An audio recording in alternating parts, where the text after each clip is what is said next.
Hello, আসসালামু আলাইকুম everyone. শুরু করতে যাচ্ছি ভিলেন বাট মিন, লিখেছেন অলিথিয়া।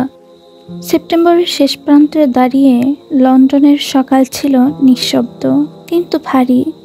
আকাশের রং ধূসর নীল, তাতে যেন একটুখানি হালকা বিষণ্ণতা মিশে আছে।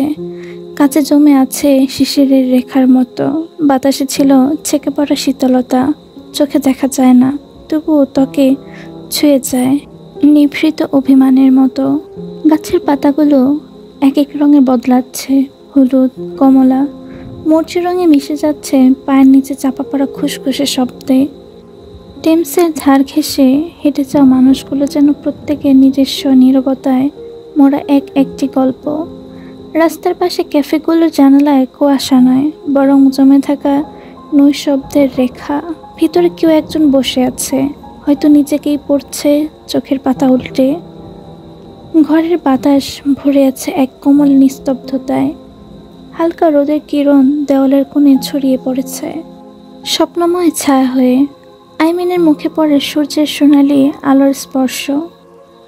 ধীরে ধীরে ঘুম ভেঙে চোখ খুলে সে খুঁজে পায় নিজেকে এক সুদর্শন পুরুষের বুকে। সে ঘুমিয়ে আছে এক অদ্ভুত প্রশান্তিতে, যেন শান্তির আগমনে মোরা কোনো রহস্যময় গান। মনেই হয় না এত ভয়ঙ্কর আর শক্তিশালী মানুষটা ঘুমিয়ে থাকলেও এতটা নিরীহ হতে পারে। আইমিন কোনো রকম নিজেকে ছাড়িয়ে উঠল, ফ্রেশ হতে চলে গেল। তার মনে ঘুরপাক খাচ্ছিল এক অদ্ভুত দ্বন্দ্ব, যে পুরুষটি ঘুমন্ত অবস্থায় নিষ্পাপ, মৃদু ও মনোমুগ্ধকর। সে যদি সত্যি এমনই হয়ে থাকতো, তবে হয়তো সে সহজেই তার অন্তরে প্রেমের দহন জাগাতে পারত। কিন্তু যখন সে জেগে ওঠে, তখন সেই মানুষটির মাঝে উন্মোচিত হয় এক অহংকারী, হিংস্র রূপ, যা আইমিনের হৃদয়কে বাধা দিয়ে রাখে, প্রেমের পথে বাধা হয়ে দাঁড়ায়। এই বিরোধী স্বরূপের মাঝে আটকা পড়ে তার মন, যা তাকে প্রেমে পড়াতে দেয় না, বরং একটি অজানা দ্বন্দ্বের মধ্যে ফেলে। আইমিনের অস্বস্তি বুঝতে না পেরে নিভিলের ঘুম ছিন্ন হয়ে যায়। নিজের পাশে আইমিনকে না পেয়ে তার মন উদ্দীপ্ত হয়। হঠাৎ রাগের স্রোত বাগিয়ে ওঠে হৃদয়ে। রাগান্বিত কণ্ঠে সে জোরে ডাকতে থাকে, আইমিন। সে কণ্ঠস্বর শুনে আইমিনের অন্তর কেঁপে ওঠে। কাপা গলায় সে বাথরুম থেকে জবাব দেয়, আমি শাওরে। নিবিল অবিলম্বে বলল, দরজা খোলো। আইমিন বিব্রত, আমি কিভাবে খুলবো, শাওয়ার নিচ্ছে তো। নিবিলের ইগোতে লাগে আইমিনের মানা করে দেওয়াতে। আইমিন, খুলতে বলছি, না হলে দরজা ভেঙে ঢুকবো। তখন তোমার অবস্থা কি হবে আশা করে বুঝতে পারছো। ভয়ের খনিতে জর্জরিত আইমিন এক মুহূর্তে দ্বিধায় দাঁড়িয়ে থাকে। তারপর অনিচ্ছা সত্ত্বেও বাধ্য হয়ে টাওয়াল দ্রুত শরীরের চারপাশে জড়িয়ে নেয়। তার কণ্ঠ নিঃশব্দ, হৃদস্পন্দন বেড়ে গেছে, পা দুটি কাঁপছে হালকা।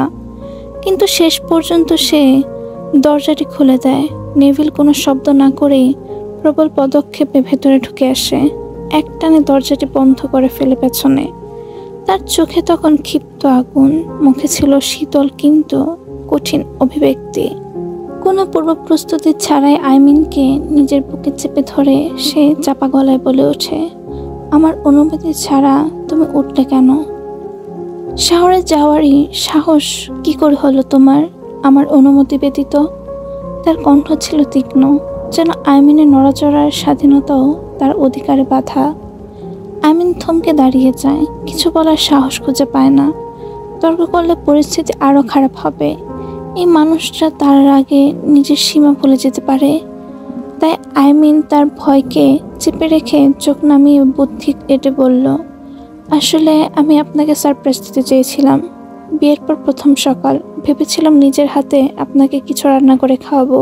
এরপর এমন হবে না, আপনার অনুমতি ছাড়া আর না। এই কথাগুলো যেন এক অনাগত ঝড়কে সাময়িক স্থির করে দেওয়া। নিবিলের মুখ থেকে রাগের রেখাগুলো ধীরে ধীরে প্রশমিত হতে থাকে। আইমিন তার জন্য নিজ হাতে রান্না করবে শুনে সে আত্মতৃপ্তিতাকে স্থির করে রাখে কিছু সময়ের জন্য। কিন্তু আইমিন পুরোপুরি মুক্তি পায়নি। নেভিলের দৃষ্টি ঠিক তখনই আটকে যায় তার দিকে। ভেজা চুল থেকে ফোঁটা ফোঁটা জল গড়িয়ে পড়ছে উন্মুক্ত কাঁধ বেয়ে। কোমল ত্বকে লেগে থাকা পানির ছায়া যেন স্বচ্ছ স্ফটিকের মতো দীপ্তি ছড়াচ্ছে। শুধু এটি সাদা টাওয়ালে জড়ানো আইমিনের শরীর। তার বুকের খাঁজ থেকে শুরু করে উরু পর্যন্ত অনেকটাই অনাবৃত। এই অনাহত স্বতঃস্ফূর্ত বেখেয়ালি রূপ যেন নেভিলের রক্ত প্রবাহকে তীব্র করে তোলে। তার চোখে পড়ছিল প্রতিটি সূক্ষ্ম রেখা। ভেজা ত্বকের তপ্ত উষ্ণতা যেন ছড়িয়ে পড়ছিল বাতাসেও। শরীর জুড়ে আকর্ষণের এক অজানা শিহরণ বয়ে যায়, যা সংযমের সীমানাকে নীরব অথচ সাহসী ভঙ্গিতে পেরিয়ে যেতে চায়। তার বুকের গভীর জমে থাকা আগুন যেন আইমিনের উপস্থিতিতে আবার জ্বলে ওঠে। তার চোখে জেগে ওঠে দাবিদার এক চাহনি, যে এই মুহূর্তে আইমিন শুধু তার পুরোপুরি নিঃশর্তভাবে। আইমিন স্পষ্ট বুঝতে পারছিল নেভিল তাকে দেখছে অত্যন্ত নিবিষ্টভাবে, যেন চোখ দিয়ে ছুঁয়ে ফেলতে ত্বকের প্রতিটি বিন্দু। নিজেকে সেই দৃষ্টির তীব্রতা থেকে সরিয়ে নিতে আইমিন কাপা গলায় বলল, তাহলে আমি শাওয়ারটা শেষ করে আসি। নেভিল চোখ নামায় না, নেশা ভেজা সেই দৃষ্টিতে তাকিয়ে থাকে আইমিনের চোখে। তাকে সেই দৃষ্টি ফেরাতে হয়, কারণ আইমিন পেরে উঠছিল না। তার চোখের গভীর ছিল অদ্ভুত এক অধিকারী বোধ, তার চেপে রাখা ইচ্ছে দাবানল। নেভিল এবার ঠোঁটে এক দুর্বোধ্য বাঁকা হাসি টেনে নিয়ে বলে, আচ্ছা ঠিক আছে, তবে একটা শর্ত আছে। আইমিনের শরীর কেঁপে ওঠে, তার মন আলোড়িত হয়ে ওঠে। কি হতে পারে সেই শর্ত? তার কণ্ঠ কাঁপা, কিন্তু মুখে সাহস ধরে রাখে। বলুন। নেভিল তার হাত বাড়িয়ে আঙুলগুলো আইমিনের ভেজা বাহুতে চালিয়ে দেয়। স্নায়ু ছুঁয়ে যাওয়া সেই স্পর্শ যেন বিদ্যুতের মতো ছড়িয়ে পড়ে সারা দেহে। নেভিল শান্ত হয়ে বলে, আগে একটা চুমু খাও, তারপর যেতে দেব। আইমিন এক মুহূর্তের জন্য নিশ্চল হয়ে যায়। সে নিঃশব্দে এক পা পিছিয়ে আসে, নিজের শরীরটা গুটিয়ে নেয় অপরাধীর মতো। চোখের পাতা কেঁপে ওঠে, ঠোঁট শুকিয়ে আসে, কণ্ঠস্বর লুকোচুরি খেলে বুকের গভীরে। আস্তে আস্তে কাপা গলায় বলল, কিভাবে সম্ভব? আমি পারবো? তার স্বর কেমন ঘোলাটে, যেন লজ্জা, ভয় আর দ্বিধা মিশে কুয়াশা বানিয়ে ফেলেছে শব্দকে। কিন্তু সেই কুয়াশার ফাঁক গলে নেভিল আগুনের মতো এগিয়ে আসে, একটানে আইমিনকে নিজের বুকের সঙ্গে মিশিয়ে নেয়। তার ত্বকের উষ্ণতা, তার নিঃশ্বাসের ঘনত্ব যেন আইমিনের চারপাশে পিছু হটার সব পথ রুদ্ধ করে দেয়। নেভিলের কণ্ঠ তখন নিম্নস্বরে, কিন্তু তাতে ছিল শীতল শাসন। একদম না, উচ্চারণ করবে না। তার আঙুলগুলো আবার আইমিনের পিঠে আলতোভাবে আঁচড় কাটে, চোখে চোখ রেখে বলে, আমার আদেশের পর যদি কেউ প্রশ্ন তোলে বা না বলে, আমার তাতে একটু ভালো লাগে না। মাই স্ট্রবেরি। উপায়ান্তর না দেখে আইমিন অবশেষে চোখ দুটো শক্ত করে বন্ধ করে নেয়। নিঃশ্বাসটা যেন বুকে আটকে আসে। সাহসের শেষ সঞ্চয়ে সে মুখ বাড়িয়ে দেয় নেভিলের গালের দিকে। তবে তার উষ্ঠগালের ছোঁয়া পেল না, কারণ তার আগে নেভিল মুচকি হেসে আইমিনের ঠোঁট দখল করে নেয়। এক মুহূর্তে হকচকিয়ে ওঠে আইমিন। চোখ খুলে ফেলার কথা ছিল, কিন্তু সে খুলল না, বরং সেই অচেনা উষ্ণতায় এক অপার শিহরণে ডুবে যায় তার শরীর। নেভিলের ঠোঁট যেন দাবানলের মতো জড়িয়ে ধরে তার কোমল ওষ্ঠ। আইমিনের শরীর তখন নিঃশব্দে শিউরে ওঠে, তার হৃদস্পন্দন তাল হারিয়ে ফেলে। তার নারী সত্তার গহীনে ধীরে ধীরে জেগে ওঠে এক অজানা আবেগের আলোড়ন। পেটে কোথাও যেন হালকা মোচড় দিয়ে ওঠে। নাভির আশেপাশে জমে থাকা এক কুয়াশার গন্ধ শিরায় ছড়িয়ে পড়ে। আইমিন নিজেই বুঝতে পারে এই অনুভূতি কোনো কিশোরীর নয়, এ এক নারী সত্তার প্রথম জাগরণ। নেভিল থামল না, তার ওষ্ঠে ছিল এক তীব্র দাবি। যতক্ষণ না আইমিনের নিঃশ্বাস বেঁধে আসছে, বুকের গভীর থেকে বাতাস হারিয়ে যাচ্ছে, ততক্ষণ সে আইমিনকে ছেড়ে দিল না। আইমিনের শরীর নিথর হয়ে আসে, ঠোঁট জমে যায় শিহরণে আর বিভ্রান্তিতে। তার বুক ধীরে ধীরে নিঃশ্বাসহীন হয়ে পড়ে, যেন বেঁচে থাকার মৌলিক প্রয়োজনটাই কেড়ে নিচ্ছে কোনো অজানা তৃষ্ণা। নেভিল সেই নিঃশ্বাসের শেষ সীমানা স্পর্শ করে, তবে সরে আসে। চোখে ছিল এক তৃপ্ত দখলদারির হাসি, ঠোঁটে তামাশার মতো এক ছায়া। সে যেন জানে আইমিন ঠিক কতটুকু সহ্য করতে পারে আর ঠিক কতটুকু ভেঙে যায়। মুক্তি পাওয়ার পর আইমিন হঠাৎ করে কেঁপে ওঠে। তার হাঁটু কাঁপছে, গলা শুকিয়ে গেছে আর বুকের ভেতর বয়ে যাচ্ছে এক বিক্ষিপ্ত ঢেউ। সে জোরে জোরে নিঃশ্বাস নেয়, প্রাণ ফিরে পেতে মরিয়া হয়ে ওঠে। তার ঠোঁট কাঁপছে, চোখের কোণে জমে থাকা ধোঁয়াশার ফোঁটা শুকিয়ে আসছে আর বুক থেকে বেরিয়ে আসে হালকা সৃষ্ট এক স্বস্তির দীর্ঘ নিঃশ্বাস, যেন নিজেকে এক গভীর জলের নিচ থেকে টেনে তোলার মতো উপরের আলোয়। নেভিল আইমিনের এই বিপর্যস্ত অবস্থার দিকে একবার চেয়ে হেসে ওঠে। সেই হাসি ছিল প্রশান্ত, যেন সে তার দাবির দাগ এঁকে গেছে আইমিনের মনে ও শরীরে। তারপর কোনো শব্দ না করেই ঘর ছেড়ে বেরিয়ে যায়। পিছনে রেখে যায় নিস্তব্ধ কাপা শ্বাসে জর্জরিত আইমিন, যার মন বুঝতে পারছিল না সে ভালোবাসা অনুভব করলো না বন্দিত্ব। আইমিন শাওয়ার শেষ করে বেরিয়ে আসে। চোখ তুলে দেখে নেভিল তখনও রুমে আছে। সে চুপচাপ পাশ কাটিয়ে যেতে চাইলেও নিজেই জানে উপেক্ষা করা মানে নিজের বিপদ ডেকে আনা। তাই থেমে গিয়ে শান্তভাবে বলল, আমি নিচে যাচ্ছি নাস্তা রেডি করতে।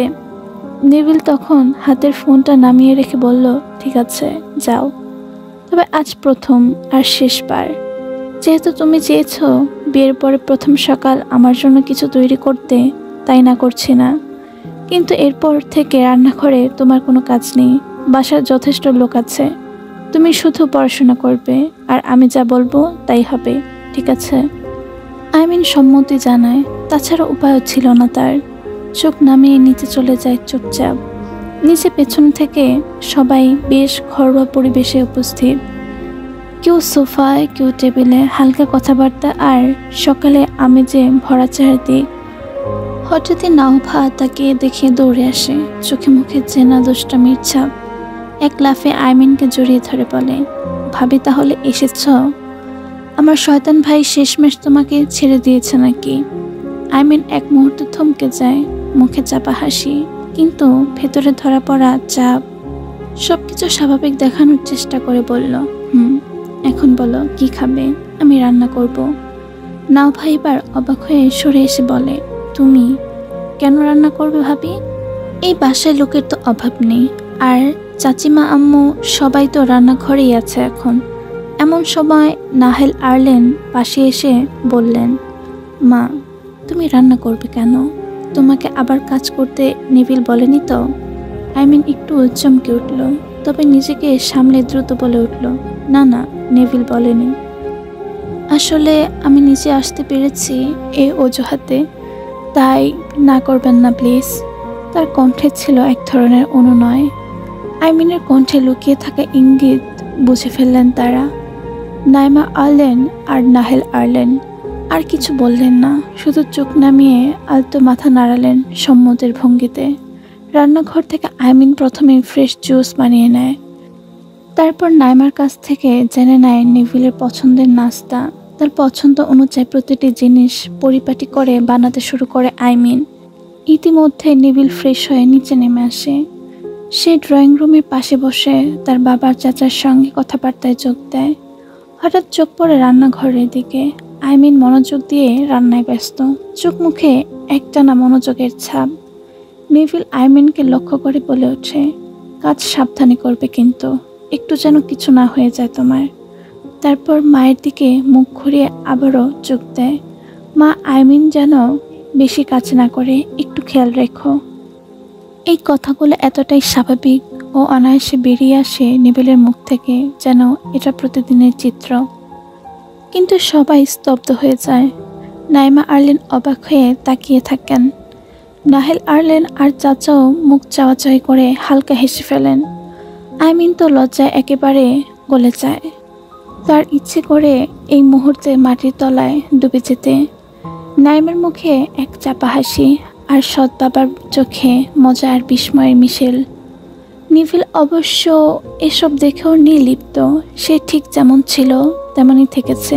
কথাগুলো তার কাছে হয়তো স্বাভাবিক, কিন্তু আইমিনের কাছে যেন শত লোকের সামনে অপ্রকাশ্য কিছু ব্যক্ত হয়ে গেছে।